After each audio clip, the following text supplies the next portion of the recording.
இன்றைக்கி வந்து black chicken எப்படி செய்யலான்னு பார்க்க போகலாம். அதுக்கு தேவையான பொருட்கள் பார்த்துக்கோங்க.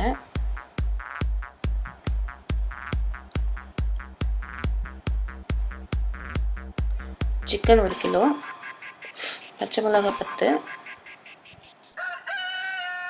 கருவேப்பிலை 3 கொத்து, oil 50 ml, vinegar 2 teaspoon, tomato ketchup 3 teaspoon, soya sauce அரை கப் எடுத்துக்கோங்க, இஞ்சி பூண்டு பேஸ்ட் 2 டீஸ்பூன் எடுத்துக்கோங்க. ஆயில் போட்டுக்கோங்க.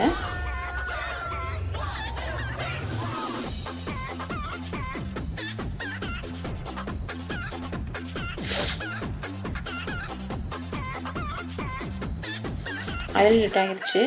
இஞ்சி பூண்டு பேஸ்ட் போட்டுக்கோங்க, 2 டீஸ்பூன் எடுத்துருக்கேன்.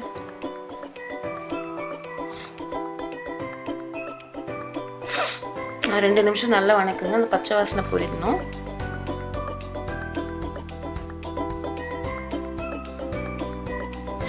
ரொம்ப ஈஸியாக செஞ்சிடலாம், ரொம்ப சூப்பராக இருக்கும். இஞ்சி பூண்டு வணக்கியாச்சு.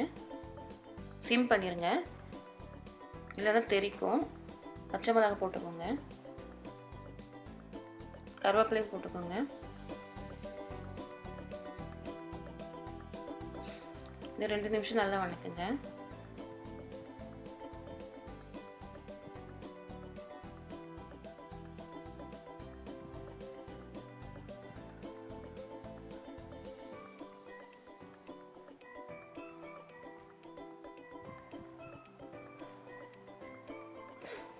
இப்போ ஃப்ளேம் கொஞ்சம் ஹை பண்ணிட்டு சிக்கன் போட்டுருங்க.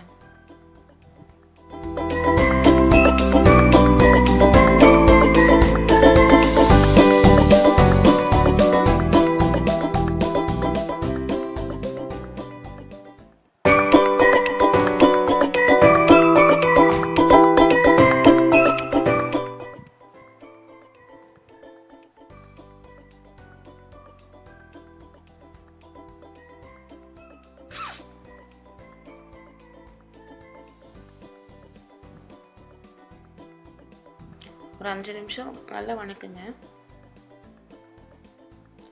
சோயா சாஸ் போட்டுருங்க. 40 ml எடுத்துருக்கேன் சோயா சாஸ்.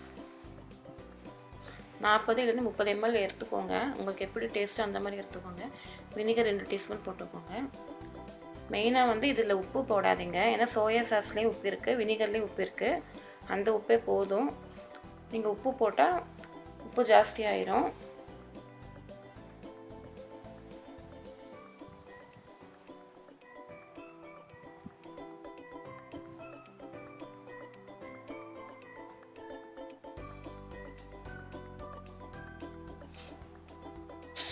சிக்கன் வந்து வெந்துருச்சு. ஒரு 10 நிமிஷம் அப்படியே வைங்க, சிக்கன் வெந்துருச்சு. தண்ணியும் போடாதீங்க, அந்த தண்ணியே போதும். டொமேட்டோ கேச்சப் கடைசியில் சேர்த்துக்கோங்க, லாஸ்ட்டில். பிளாக் சிக்கன் ரெடி ஆயிடுச்சு. இந்த ரெசிபி உங்களுக்கு பிடிச்சிருந்தா சப்ஸ்கிரைப் பண்ணுங்கள், ஷேர் பண்ணுங்கள், கமெண்ட் பண்ணுங்கள், லைக் பண்ணுங்கள். தேங்க்யூ ஃபார் வாட்சிங்.